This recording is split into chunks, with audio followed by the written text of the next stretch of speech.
السلام علیکم۔ SN Islamic history میں خوش آمدید۔ بسم اللہ الرحمن الرحیم۔ ناظرین، حضرت یونس علیہ السلام مچھلی کے پیٹ میں کیسے گئے اور کیسے وہاں سے باہر نکلے، اس بارے میں ہمارے چینل پر ایک ویڈیو میسر ہے جس کا لنک ڈسکرپشن میں دے دیا گیا ہے۔ آئیے حضرت یونس علیہ السلام کے بارے میں کچھ اور معلومات حاصل کرتی ہیں۔ روایت میں ہے، رسول اللہ صلی اللہ علیہ وسلم نے فرمایا، اللہ تعالیٰ نے جب حضرت یونس علیہ السلام کو مچھلی کے پیٹ میں قید کرنے کا ارادہ فرمایا تو مچھلی کو وحی فرمائی کہ یونس کو پکڑ لے، لیکن نہ تو اسے خراش آئے اور نہ ہی اس کی کوئی ہڈی ٹوٹے۔ مچھلی جب انہیں لے کر سمندر کی تہہ میں اتری تو آپ نے ایک آواز سنی۔ دل میں سوچا، یہ کیسی آواز ہے؟ مچھلی کے پیٹ میں آپ کو وحی فرمائی گئی کہ یہ سمندری مخلوق کی تسبیح کی آواز ہے۔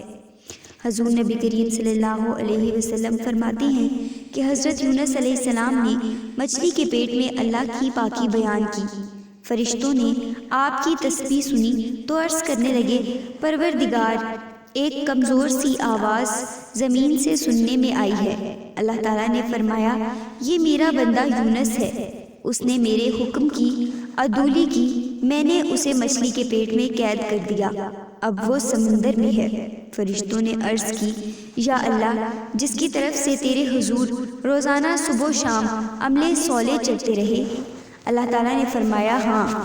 حضور نبی کریم صلی اللہ علیہ وسلم فرماتے ہیں کہ اس وقت فرشتوں نے حضرت یونس علیہ السلام کی سفارش کی۔ اللہ تعالیٰ نے مچھلی کو حکم دیا، اس نے آپ کو ساحل پر اگل دیا، جیسا کہ قرآن مجید میں ہے، اس حال میں کہ وہ بیمار تھے۔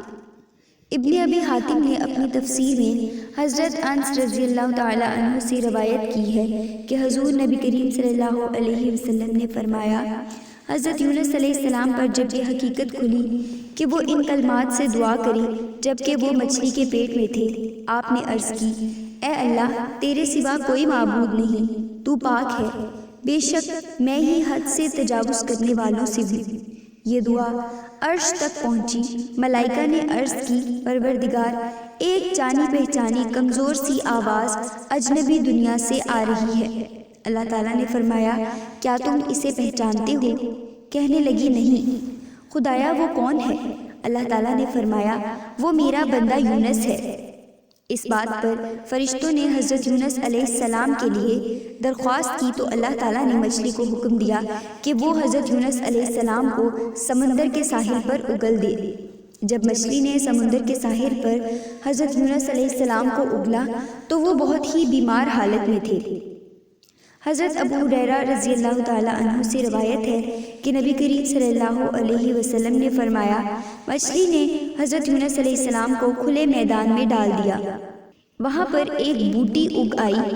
راوی کہتے ہیں کہ ہم نے دریافت کیا، اے ابو ہریرہ، یہ کیا ہے؟ آپ نے فرمایا، کدو کی بیل۔ حضرت ابو ہریرہ رضی اللہ تعالیٰ عنہ نے بتایا کہ اللہ تعالیٰ نے حضرت یونس علیہ السلام کے لیے ایک جنگلی بکری تیار کی جو زمین کے کیڑے مکوڑے یا نرم گھاس کھاتی تھی۔ وہ آپ سے مانوس ہو گئی، روزانہ صبح شام آپ کو دودھ پلاتی رہی، آخر آپ کے جسم پر بال اگ آئے اور آپ کی بیماری ختم ہو گئی اور اللہ تعالیٰ نے آپ کو صحت یابی عطا فرمائی۔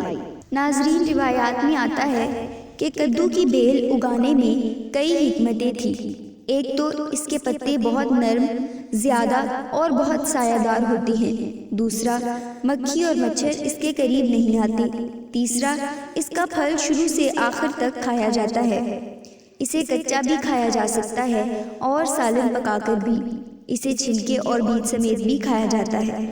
چوتھی بات یہ ہے کہ انسانی صحت کے لیے بہت نفع بخش ہے اور دماغ اور دوسرے اعضاء کو بھی تقویت دیتا ہے۔ اسی طریقے سے اللہ تعالیٰ نے حضرت یونس علیہ السلام کی بیماری کو دور کر کے دوبارہ سے آپ کو نئی زندگی عطا کی تاکہ وہ دوبارہ اللہ اور اس کے رسول صلی اللہ علیہ وسلم کی تعلیمات کو لوگوں تک پہنچا سکیں۔ ناظرین، اگر آپ کو ہماری آج کی ویڈیو بھی پسند آئی ہو تو مزید ایسی ویڈیوز کو دیکھنے کے لیے ہمارے چینل کو لائک